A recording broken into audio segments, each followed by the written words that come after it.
There are moments in politics when something happens and most people only catch the headline.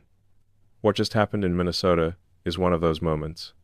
Because while many Americans saw a headline about Trump ending a program for Somali immigrants, very few understood why he did it, how it connects to Ilhan Omar's district, and what kind of investigation triggered it behind the scenes. This isn't a small administrative adjustment.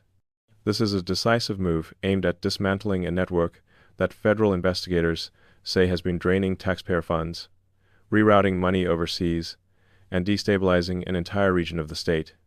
Trump just shut down a program affecting hundreds of people tied to a fraud network worth somewhere between $250 and $300 million. And somehow, all of it circles back to Minneapolis and a political figure whose district is now under more scrutiny than at any time in recent memory. Today, I'm going to walk you through exactly what happened, why so few outlets are explaining the real reason behind Trump's decision, and why this could reshape the political future of Ilhan Omar and Minnesota as a whole.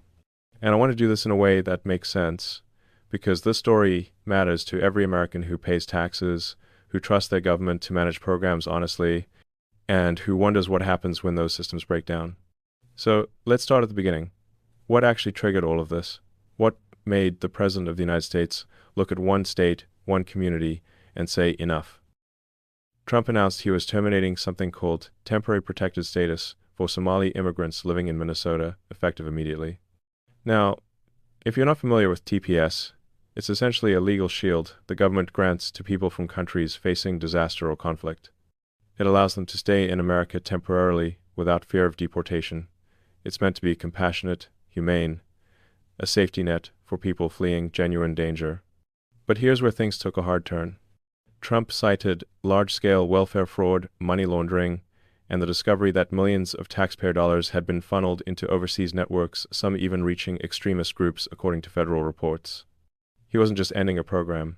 He was responding to something much bigger, much darker, that had been unfolding for years.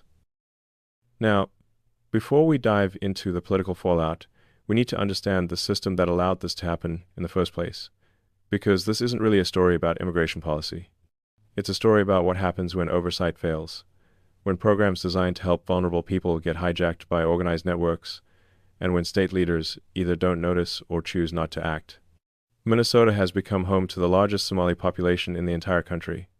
We're talking somewhere between 75 and 85,000 people. That's a sizable community.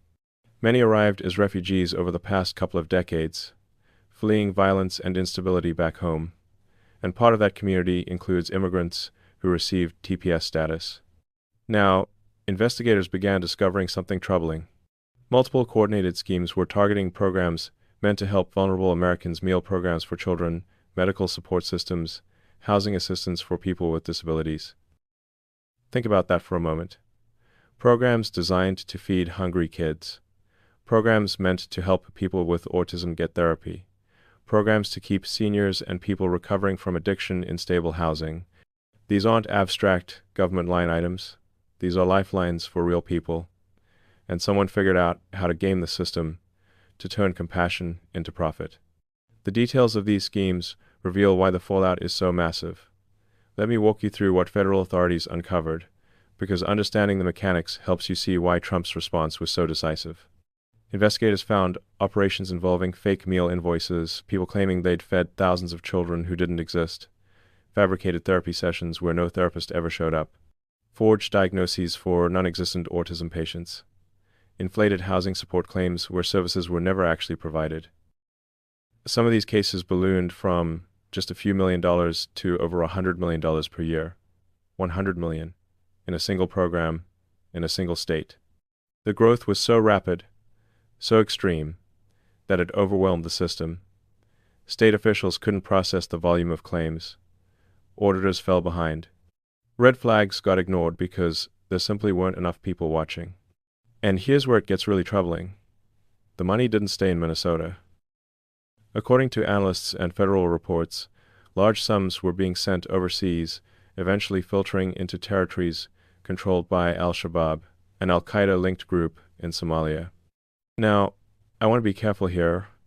Most Somali immigrants in Minnesota are hardworking, law-abiding people who came here for a better life. They're not involved in this. But there were organized networks exploiting community connections, using remittance systems to move money, and in some cases, those funds ended up in very dangerous hands. In parts of Somalia controlled by these groups, there's essentially a tax on any money coming in from abroad. So even if someone sends money home to help family, a portion gets skimmed off the top. It's extortion, really. And when you're talking about hundreds of millions of dollars flowing out of Minnesota, even small percentages add up fast. One analyst put it bluntly, the single largest funder of al-Shabaab in the world might just be the Minnesota taxpayer. Now, once that connection surfaced, attention naturally turned to the political leadership responsible for oversight. And that's where things got uncomfortable for a lot of people in state government. Governor Tim Walz faced criticism from both conservatives and Democrats, who argued that warnings about fraud had been ignored for years. People started asking hard questions. How did these programs expand so quickly? Why didn't state leaders intervene sooner? And who, if anyone, benefited from the political silence? Think about it from a taxpayer's perspective. You work your whole life, you pay into systems that are supposed to help people who genuinely need it. And then you find out that billions, yes, billions over several years have been siphoned off through fraud, not just wasted through inefficiency, but stolen through deliberate schemes. How does that make you feel? For seniors especially, this hits differently, because many of you remember when government programs were smaller, more accountable, easier to track. You remember when a dollar spent actually reached the person it was meant to help, and you've watched over the decades as programs grew larger, more complex, and seemingly more vulnerable to abuse. This Minnesota situation is a perfect case study in what happens when scale outpaces accountability. With investigators uncovering broader patterns, the focus shifted to the congressional district at the center of it all, and that district is represented by Ilhan Omar. Now, let's be clear and fair here. Currently, there's no evidence that Omar herself participated in any fraud, but her district is where many of the accused operators lived or worked. The programs under investigation, the community networks being examined, the donors who funded various operations, all of this traces back through areas she represents. Some individuals connected to these networks had previously interacted with her campaign or community organizations she supported. And then there was the video. Back in 2021, Omar recorded a publicity video for a restaurant in Minneapolis called Safari Restaurant. It seemed harmless at the time, promoting a local business, showing support for a community. But that restaurant later became central to one of the fraud investigations. It was allegedly a front for a money laundering operation using fake meal distribution as cover. The optics, in hindsight, were devastating. Omar has claimed no involvement in the scandal whatsoever, and again, there's no direct evidence tying her to the fraud schemes. But politically, the damage was done. Because when you represent a district where this level of organized crime is happening, people start asking, how did you not know? What were you doing while this was unfolding? Why didn't you sound the alarm? And then the political shockwave hit not just for Omar, but for thousands of her supporters, because Trump's announcement didn't just end a program on paper. It instantly affected somewhere between 700 and 1,000 Somali residents with TPS status. Many of them lived in areas that overwhelmingly support Omar. Many had built lives in America over 10, 15, even 20 years. They had jobs, families, roots. Overnight, people who had been legally protected for years suddenly faced the possibility of removal, and the reaction inside Minneapolis was immediate and intense. Local leaders accused Trump of targeting an entire community for the actions of a few. Residents expressed fear and frustration. Some activists claimed this decision could destabilize entire neighborhoods, tear apart families, destroy livelihoods. The emotional weight of it was real and heavy. Meanwhile, others argued that the fraud was too extensive, too damaging, too connected to dangerous groups overseas to ignore. The political temperature spiked, especially for Omar, whose critics used the scandal to question her leadership, her priorities, and her effectiveness. But Here's what I want you to understand. This isn't just a political story, it's a system story, and for seniors, it's about something even more fundamental than politics. It's about taxpayer money, your money. Money that was intended to support programs like meal assistance, disability services, medical care. The investigation showed how vulnerable systems can be overwhelmed by coordinated fraud, draining resources that were meant for Americans who genuinely need help. Imagine you've paid into Social Security your whole working life. You expect it to be there when you retire. Now imagine finding out that billions were being stolen from similar programs through fake claims and nobody stopped it for years. That's the feeling a lot of Americans have right now about what happened in Minnesota. And that brings us to the long-term consequences. Because Trump's action sets a precedent. It sends a message. If a state fails to manage its programs, if fraud gets out of control, if taxpayer money ends up funding dangerous groups overseas, federal intervention becomes a real possibility. Minnesota could face deeper audits, new restrictions, or federal oversight of programs that used to be managed entirely at the state level. For Omar, the political challenges are just beginning. She may face pressure from within her own district, especially if voters feel the system was mismanaged or that leadership failed to protect them. She'll have to answer difficult questions about oversight, about what she knew and when, about whether her political priorities blinded her to problems festering in her own backyard. So what comes next? That's the question everyone's asking. Because this decision doesn't exist in a vacuum. It ripples outward in ways most people haven't fully considered yet. This decision signals a broader shift in how federal leaders might approach immigration-related fraud across the country. Other states with large TPS populations are watching closely. If you're a governor in a state with significant refugee or immigrant communities, you're probably looking at your own programs right now, wondering if you have the oversight mechanisms in place to catch this kind of activity before it spirals out of control. Political debates around TPS, welfare programs, and state accountability are about to get much louder, especially as we head into election cycles, because this touches on so many hot-button issues at once.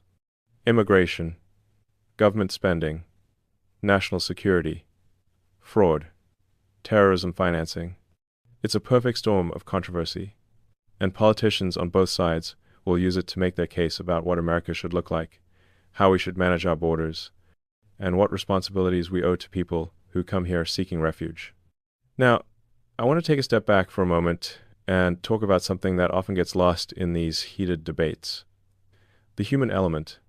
Because it's easy to look at numbers, $250 million, $300 million, and feel outraged. It's easy to read about terrorism connections and feel afraid. But there are real people on all sides of this story who are hurting. There are Somali families in Minnesota who had nothing to do with any fraud, who are now terrified they'll be deported back to a country many of their children have never even seen. There are American families who relied on meal programs or housing assistance and watched funding dry up because the money was stolen.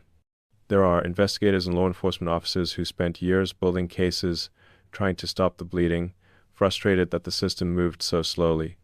And there are seniors, people like you, who watch all of this unfold and wonder, how did we get here? How did programs meant to help people become vehicles for organized crime? And more importantly, how do we fix it? Those are the questions that matter most. Because outrage is easy. Assigning blame is easy. But actually reforming systems, actually building accountability without destroying the compassionate purpose behind these programs, that's the hard work. Let me give you an analogy that might help. Think of these government assistance programs like a community garden. The idea is beautiful, right? Everyone contributes a little, and in return, people who need food can come and take what they need. It works when everyone acts in good faith. But what happens when organized groups start showing up at night, harvesting everything, selling it for profit, and shipping the money overseas? The garden dies. The people who genuinely needed it go hungry. And eventually, someone has to step in and say, we're shutting this down until we can figure out how to protect it. That's essentially what Trump did. He looked at a system that had been completely overwhelmed and said, this stops now. We're revoking the protection status, we're cutting off the fraud networks, and we're sending a message that this won't be tolerated. Now, reasonable people can disagree about whether that was the right approach. Some will say it was too broad. that it punished innocent people for the crimes of a few.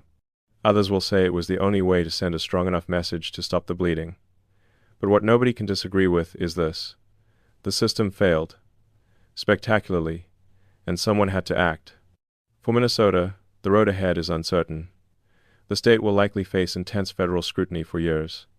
Every program, every claim, every dollar will be examined more closely.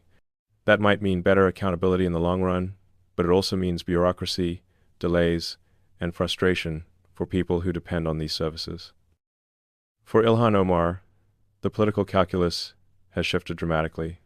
She's been a polarizing figure since she entered Congress, celebrated by progressives for her bold stances, criticized by conservatives for her positions on Israel, foreign policy, and immigration. But this scandal hits differently because it's local, it's concrete, and it's tied to something everyone understands: theft. Her opponents will argue she should have known, should have acted, should have been a watchdog instead of a cheerleader. Her supporters will argue she's being unfairly blamed for a systemic problem that predates her time in office. The truth, as it usually is, probably lies somewhere in between. She may not have been directly involved, but leadership means taking responsibility for what happens in your district, and this happened on her watch. The national ripple effect is already beginning. Conservative media outlets are using this story as a case study in what they see as failed progressive policies, open borders, expansive welfare programs, lack of oversight. Progressive media outlets are framing it as an example of Trump's cruelty, his willingness to punish entire communities for the actions of criminals. Both narratives contain elements of truth, and both miss the bigger picture. We live in a time of incredible complexity. Our government systems are massive, sprawling, difficult to manage. Our immigration system is broken in ways that create vulnerabilities. Our welfare programs are essential but also susceptible to fraud when oversight can't keep pace with growth. And our political leaders on both sides often lack the courage to address these problems honestly because the solutions require nuance, compromise, and political risk. What happened in Minnesota is a symptom of all of these larger failures. It's what happens when compassionate intentions meet inadequate systems, when community trust gets exploited by organized networks, when political leaders prioritize optics over accountability, when federal and state governments fail to communicate and coordinate effectively. And here's what worries me most. This probably isn't the only place it's happening. Minnesota got caught. The fraud was so large, so brazen, that it couldn't be hidden anymore. But how many other states have smaller versions of the same problem? How many other communities have networks operating just under the radar? How many other programs are being drained slowly enough that nobody notices until it's too late? These are uncomfortable questions, but they're important ones. Because if we only focus on Minnesota, if we only talk about Trump's decision or Omar's political future, we miss the opportunity to actually fix the underlying problems. So what can be done, what should be done, and what can ordinary Americans learn from this situation? First, we need to accept that accountability and compassion aren't opposites. You can want to help refugees and also demand rigorous oversight of the programs meant to serve them. You can support immigration and also prosecute fraud. These positions aren't contradictory. In fact, the only way to sustain compassionate programs long-term is to protect them from abuse. Second, we need to demand better from our state and federal leaders. Not just partisan point scoring, but actual reform. That means investing in auditing systems, in technology that can flag suspicious patterns, in coordination between agencies. It means creating consequences for officials who ignore warning signs. It means rewarding whistleblowers who come forward when they see problems. Third, we need to recognize that these issues are complicated. It's tempting to want simple answers: close the borders, end the programs, deport everyone. Or on the other side, ignore the fraud, focus only on the humanitarian crisis, assume anyone raising concerns is motivated by prejudice, but reality is messy. Most situations require us to hold multiple truths at once. That most immigrants are good people seeking better lives, and that organized fraud networks exist, that refugees deserve protection, and that taxpayers deserve accountability, that compassion matters, and that consequences matter too. For seniors especially, I think there's a unique perspective you bring to these conversations.